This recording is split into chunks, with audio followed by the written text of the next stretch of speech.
బిరం హర్షవర్ధన్ రెడ్డి ఆరోపించారు. Phone topping కేసులో BRS నేతలకు నోటీసులు ఇవ్వడం హాస్యాస్పదంగా మారిందన్నారు. 2 ఏళ్లుగా దర్యాప్తు బృందం కొండను తవ్వి ఎలుకను కూడా పట్టలేదని విమర్శించారు.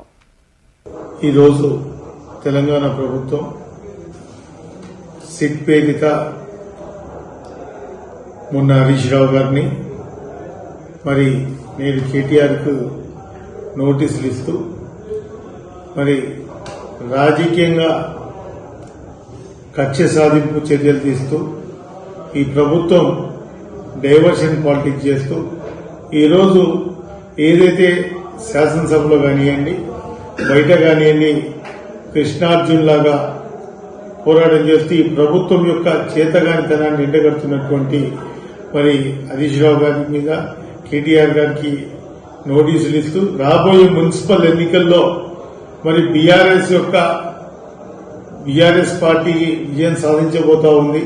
బీఆర్ఎస్ శ్రేణులను గందరగోళపరచడానికి రాష్ట్ర ప్రజలను గందరగోళపరచడానికి ఇస్తున్నటువంటి నోటీసులు తప్ప ఇది వేరే ఏమి కాదు. ఈ ప్రభుత్వానికి వాళ్ళు ఇచ్చిన హామీల అమలు ఏ విధంగా చేయాలనే ఆలోచన లేదు తప్ప ప్రతిపక్షాలను ఏ విధంగా కుట్రలు చేయాలి, ప్రతిపక్ష నాయకులను ఏ విధంగా వేధించాలనే ధోరణితో ఈ ప్రభుత్వం చేస్తా ఉంది. వాళ్ళని గ్రామాలలో పోతే అడుగుతా ఉన్నారు, నిలదీస్తా ఉన్నారు ప్రజలు.